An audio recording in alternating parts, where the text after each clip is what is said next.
جی کے web T V آپ دیکھ رہے ہیں ناظرین، اور میں ہوں آپ کا میزبان زبیر قریشی، اور آپ کو بتاتا چلوں کہ اس وقت ہمارے بیچ جو شخصیت تشریف فرما ہیں آپ ڈاکٹر جاوید اقبال خان ہیں، جو فزیشین اسپیشلسٹ ہیں۔ ناظرین محترم، ان سے آج ہم بات کریں گے کہ ماہ رمضان المبارک کے دوران جو ہم روزے رکھتے ہیں، ان روزوں کے انسانی جسم پر کیا اثرات مرتب ہوتے ہیں، چونکہ شعبہ طب نے یہ ظاہر کر دیا ہے کہ روزہ رکھنے سے انسانی جسم کو انگنت فوائد حاصل ہوتے ہیں۔ کیا وہ فوائد ہیں، ان پر تفصیلی بات چیت کریں گے۔ ڈاکٹر صاحب، سب سے پہلے تو آپ کا خوش آمدید استقبال۔ ہاں، شکریہ جی۔ ڈاکٹر صاحب، آغاز میں یہی جاننا چاہوں گا آپ سے، روزے کی حالت میں جو ایک جسم رہتا ہے ہمارا، تو کیا کیا فوائد حاصل ہوتے ہیں اس سے؟ دیکھیے، روزے سے سب سے پہلے ایک باڈی میں ایک ڈسپلن ڈیولپ ہو جاتا ہے، آپ کا سب جو پیٹرن ہے، لائف سٹائل جو ہے وہ چینج ہو جاتی ہے۔ آپ افطاری کے ٹائم پہ اور یا سحر کے ٹائم پہ آپ کو اٹھنا پڑتا ہے، اور آپ کو جو نیند کا جو پیٹرن ہے اس میں بھی آلٹریشن آ جاتی ہے۔ خاص کر آپ کو نارملی ینگ لوگوں کو 8 گھنٹے تقریباً نیند کرنی چاہیے، لیکن اس میں کیا ہے کہ بریک کر کے آپ کو نیند کرنی پڑے گی۔ یا آپ سمپل سی باتیں میں بتاؤں گا آپ کو، افطاری کے ٹائم سے لے کر جو افطاری سے لے کر آپ جب نماز پڑھیں گے، تراویح پڑھیں گے، تراویح کے بعد آ کے آپ ریسٹ کرتے ہیں، آرام کرتے ہیں، آپ کو 3 گھنٹے یا 4 گھنٹے نیند ملے گی۔ لیکن نیکسٹ اس کے بعد آپ کو جاگنا پڑے گا، پھر کھانا کھانا پڑے گا، آپ کو نیا اڈاپٹ کرنا پڑتا ہے، ہر چیز میں نئی طریقے سے اڈاپٹ کرنا پڑتا ہے۔ اور نیکسٹ سحر کے بعد آپ کو پھر صبح کی نماز پڑھنی ہے، اس کے بعد کچھ لوگ قرآن کی تلاوت کرتے ہیں، وہ بھی ایک ریفریش مائنڈ ہو جاتا ہے۔ اس کے بعد آپ ریلیکس کر کے کبھی کوئی لوگ سو جاتے ہیں، کچھ اپنی ایکٹیویٹیز کرتے ہیں، لیکن آئیڈیلی کچھ نیند کا پیٹرن میں جو خلل پڑتا ہے اس کو اڈاپٹ کرنا ہوتا ہے۔ سر، سائنسی لحاظ سے اگر ہم دیکھیں، یا آپ کا طب شعبہ جو ہے وہ اس تعلق سے کیا کہتا ہے کہ کوئی اگر روزے سے رہتا ہے تو جسم میں کیا کیا تبدیلیاں ہوتی ہیں اور کیا کیا فوائد حاصل ہوتے ہیں؟ دیکھیے، ایک آٹوفیگی ایک فینامنا ہے، اس میں نیو سیلز ریجنریٹ ہو جاتے ہیں، اولڈ ڈیڈ سیلز ڈسٹرائے ہو جاتے ہیں۔ سمجھو فاسٹنگ سے روزہ اللہ تعالیٰ نے ایک انسان کے لیے ایک ڈسپلن آف لائف رکھا ہوا ہے۔ فاسٹنگ سے کیا ہوگا کہ آپ کا موسٹ امپارٹنٹ وہ کینسر سیلز پہ بھی افیکٹ کرتا ہے، ایون کینسر سیلز ڈسٹرائے ہو جاتے ہیں۔ ایک ہے مڈل ایسٹ میں کچھ کنٹریز ہیں، وہاں پہ کیا ہوتا ہے، ہفتے میں 2 دفعہ روزہ رکھتے ہیں، سوموار کو اور بیروار کو روزہ رکھتے ہیں۔ اس دوران اس لیے وہاں پہ دیکھا گیا وہاں پہ کینسر رسک کم ہوتی ہے۔ یہ تو وہاں سے میں نے کینسرز کے بارے میں بتایا۔ اب نیکسٹ میں بتا دیتا ہوں، جیسے ڈائبٹیز ہے، شوگر کے بارے میں یہ آپ سے پوچھنا بھی چاہ رہا تھا جی۔ ہاں بالکل، شوگر کا آپ کو اس میں نیا طریقے سے اپنا کلاک سیٹ کرنا پڑتا ہے۔ آپ کو جو لوگ یعنی کہ روزے سے ہوتے ہیں تو ان کو آلموسٹ شوگر کنٹرول ہو جاتی ہے، انسولین ریزسٹنس جو ہوتی ہے وہ ٹھیک ہو جاتی ہے۔ جی جی جی۔ لیکن سر، جو یہ ڈائبٹیز کے پیشنٹس ہیں، انہیں بار بار انسولین کی ضرورت پڑتی ہے، تو کیا اس صورت میں وہ روزہ رکھ سکتا ہے کہ اس کو کوئی پرابلم ہوگی؟ دیکھیے، یہ قرآن پاک میں بھی ہے، جو لوگ ہیلدی ہیں اور صحت مند ہیں وہ روزہ رکھیں گے۔ دیکھیے، اگر بات صحت ہے تو ٹھیک ہے، اگر ان میں کہیں ڈائبٹکس ہیں اور انسولین لے رہے ہیں، دن میں 2 یا 3 دفعہ انسولین لینا پڑ رہا ہے، خاص کر یا کڈنی فیلئر ہیں، ان کو دن میں 2-4 دفعہ بلڈ پریشر کی دوائی لینی پڑتی ہے، اور خاص کر ہائپر ٹینسو جو پیشنٹس ہیں، جو واقعی جن کو 2-3 دفعہ بلڈ پریشر دوائی لینی پڑتی ہے، ان کو بھی تو روزہ نہیں رکھنا پڑے گا۔ یہ کہ تو آپ ریلیجیس سکالر سے بھی پوچھ سکتے ہیں، وہ بھی آپ کو بتائیں گے۔ ہاں، اس میں تو واضح بتایا گیا ہے کہ تو اس صورت میں ہیلتھ کو پہلے امپارٹنس دینی ہے، وہ بھی امپارٹنٹ ہے۔ حقوق اللہ بعد دونوں چیزیں ہیں، صحت اپنی بھی بچا کے رکھنی ہے۔ عام تاثر سر یہ پایا جاتا ہے نا کہ اگر آپ روزہ رکھیں گے تو یا آپ میں خون کی کمی ہو جائے گی، یا آپ بیمار ہو جائیں گے، یا آپ سست ہو جائیں گے، تو کیا شواہد ہیں؟ دیکھیے، اس میں ایک باڈی میں ایک ڈسپلن آ جاتا ہے، آپ کا پورا باڈی کا ریزسٹنس وغیرہ جو ہے، آپ کا ڈیفنس باڈی کا میکانزم نیا ڈیولپ ہو جاتا ہے، امیون سسٹم سٹیمولیٹ ہو جاتا ہے، بلکہ ڈیٹاکس سے ہو جاتا ہے۔ لیور جو آپ کا چوتھے دن، جب روزہ رکھنے کے چوتھے دن کے بعد آپ کا ڈیٹاکس ہو جاتا ہے، جن میں اس کو گندا مواد جو ہے پاس ہو جاتا ہے، آپ باڈی کے اندر بھی پاک صاف ہو جاتا ہے۔ جیسے ہم روحانی طور پہ اسپریچول طریقے سے آپ ایک ڈسپلن بن جاتے ہو، آپ کا اس طریقے سے باڈی کے اندر کا بھی ایک سسٹم سٹارٹ ہو جاتا ہے، وہ ٹھیک ہو جاتا ہے۔ جی ڈاکٹر صاحب، میں آپ سے جاننا چاہوں گا، جو حاملہ خواتین ہیں یا وہ خواتین جو اپنے بچوں کو دودھ پلا رہی ہیں، کیا وہ روزہ رکھ سکتی ہیں یا ان کو کوئی پرابلم تو نہیں ہوگی اگر وہ روزے سے رہیں؟ پہلے 6 مہینے جو ہے ماں جو دودھ پلا رہی ہوتی ہے، لیکٹیٹنگ وومن اس کو بولتے ہیں، اس دوران تو اس کو بچے کا بھی کیئر کرنا ہے، اس دوران اس کو روزہ نہیں رکھنا ہوتا ہے۔ آپ ریلیجیس اسکالر سے اور ایڈیشنل نالج اس میں لے سکتے ہیں، اور خاص کر حاملہ عورتوں کو، کیونکہ اس کو اپنا بھی کیئر ہے، اس کے پیٹ میں بچہ جو پل رہا ہوگا اس کا بھی کیئر کرنا ہے، اس لیے ان کو ان 2 कैटेगरीज़ को अगर रोज़ा ना रखा जाए, उसके बाद ये कज़ा रोज़े रखते हैं, तो आपको इन चीज़ों का जजमेंट हो जाएगा, आप रिलीजियस स्कॉलर से आप जब बताएंगे।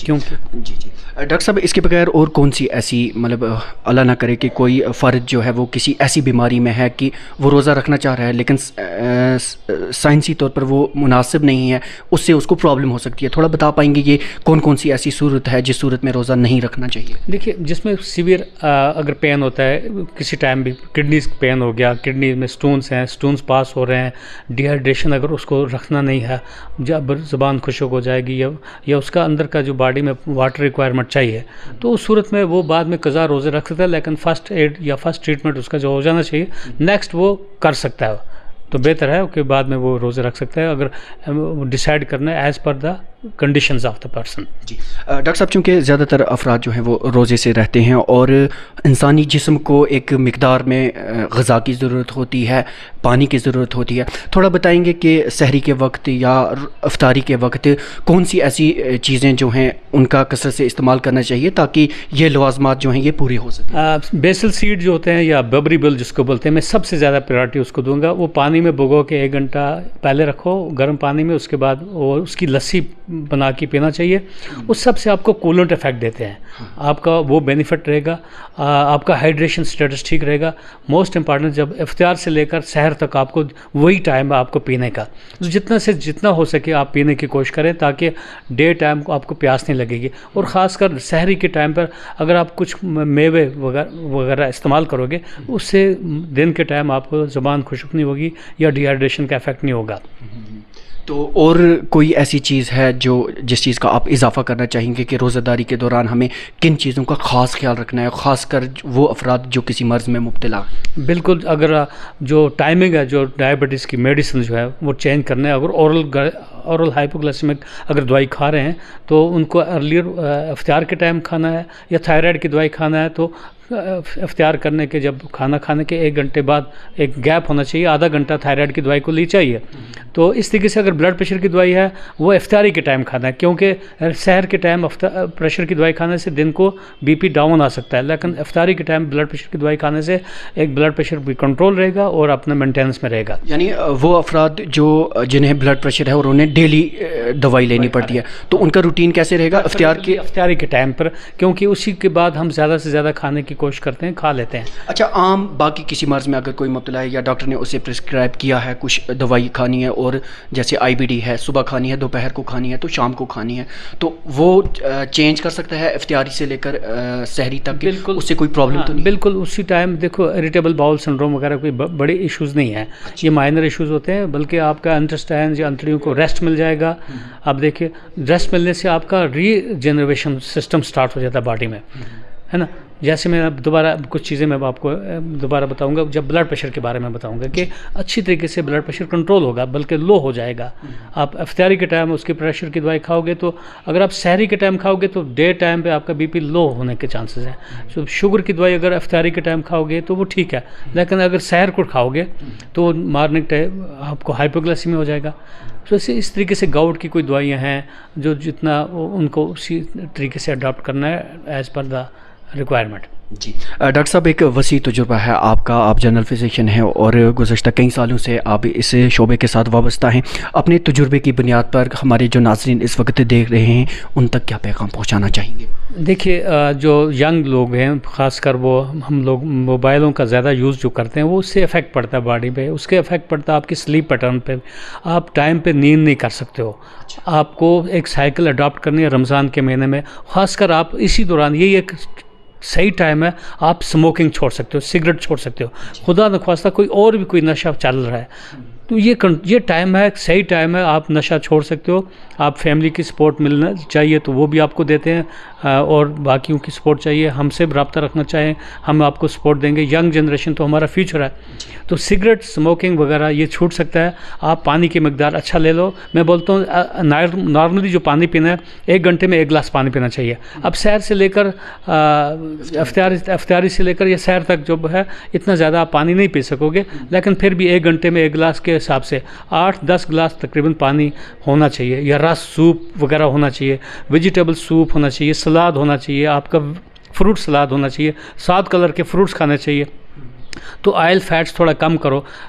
ओबेसिटी, एंटी ओबेसिटी मेजर्स हो जाते हैं कुदरती तौर पर। अल्लाह ताला ने ये रमज़ान का महीना जो दिया है, एंटी ओबेसिटी भी आपका कोलेस्ट्रॉल कम होगा। आप सोच समझ के, take the food as medicine, सोच समझ के खाना है, प्लानिंग करके खाना है। इफ्तारी के टाइम क्या चीज़ होनी चाहिए, किस चीज़ से मुझे बॉडी में हाइड्रेशन ठीक रहेगा, किस चीज़ से मुझे स्टोन बन सकते हैं। खाली अगर हम मान लीजिए कोई एक ग़िज़ा होती है उसमें स्टोन बन सकते हैं, मान लो हम बोलेंगे प्याज ही खाते रहना, प्याज टमाटर वगैरह, उसमें अगर पानी नहीं पिया तो किडनी स्टोन्स वगैरह बन सकते हैं। तो ये है कि, और अगर आपके डॉक्टर्स ने कोई दवाइयाँ रखी हैं तो नेचुरली उनको आपने प्रॉपर टाइम पे खाने की कोशिश करते रहना है। डॉक्टर साहब, अब आखिर पर मैं एक सवाल आपसे ज़रूरी तो ये जानने की कोशिश करूँगा।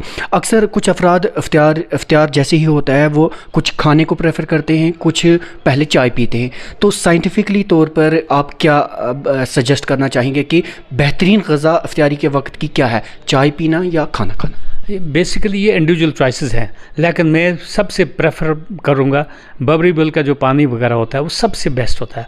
या डेट्स जो खा लेते हैं इफ्तारी, तो डेट्स से 1-2 उसमें इंस्टेंट एनर्जी मिलती है, 2-4 डेट्स खा लेना है। अगर डायबिटिक हैं या टाइप 2 डायबिटीज़ वगैरह जो कंट्रोल जैसे होते हैं उनको थोड़ा सा लिमिटेड डेट्स खाना है, 3 से 4 डेट्स खा लेना है। उसके बाद ड्राई फ्रूट्स भी ले लेना चाहिए। हाँ, उस डिपेंड करता है, इंडिविजुअल चॉइसेस पे है। अलबत्ता प्रेफरेबली मैं बोलता हूँ जो ये है बबरी बिल का जो पानी पीते हैं या लस्सी पीते हैं, ये कूलेंट इफेक्ट देगा आपको, अंदर से बहुत अच्छा रखेगा आपको। तो उसके बाद चाय की खाना? हाँ, उसके बाद तकरीबन अगर चावल खा लेंगे या बत्ता रोटी, 19-20 का फ़र्क है। ये ग्लाइसेमिक फूड्स हैं, डिपेंड करता है आपकी अपनी चॉइस क्या है, दोनों में से कोई खा के। हमारा अक्सर पैटर्न ये है कि हम नून चाय को ज़्यादा प्रेफर करते हैं। सो खाना खाने के बाद तकरीबन 1-2 कप नून चाय तो होता ही होता है। ये उससे कोई डाइजेस्टिव प्रोसेस हो जाता है। मोस्ट लाइकली इसमें सोडा बाइकार्बोनेट कुछ चीज़ें होती हैं, कुछ डाइजेस्टिव काम करता है वो। तो उसके बाद अब सैर के टाइम पे आप प्रेफरेबली अगर आप खाना खाना है तो ज़रूरी है, उसके बाद आप फ्रूट्स वगैरह खा लोगे तो वो ज़्यादा रहेगा। दिन के टाइम आपको डिहाइड्रेशन नहीं होगी। जी डॉक्टर साहब, बिलाशुबा ये मौजू इतना कसीर है कि इस पर जितनी भी बात की जाए हमारे पास वक्त की हमेशा कमी ही रहेगी। बहरहाल आपने फिर भी इतनी चीदा बातें जो है हमारे नाज़रीन के साथ शेयर की, और सबसे बड़ी बात अपनी कीमती वक्त में से हमारे लिए कुछ वक्त निकाला। आपका बहुत बहुत शुक्रिया। वेलकम। तो नाज़रीन, आप थे डॉक्टर जावेद इकबाल ख़ान जो कि फ़िज़िशियन स्पेशलिस्ट हैं, और इनसे हमने रमज़ान के दौरान जो रोज़े की हालत में इंसानी जिस्म को क्या फ़वाइद हासिल होते हैं उस ताल्लुक़ से बात की। उम्मीद करते हैं कि आपको इन बातों से कुछ ना कुछ फ़ायदा ज़रूर मिला होगा। आप देख रहे हैं GK वेब TV, हमारे साथ बने रहिए।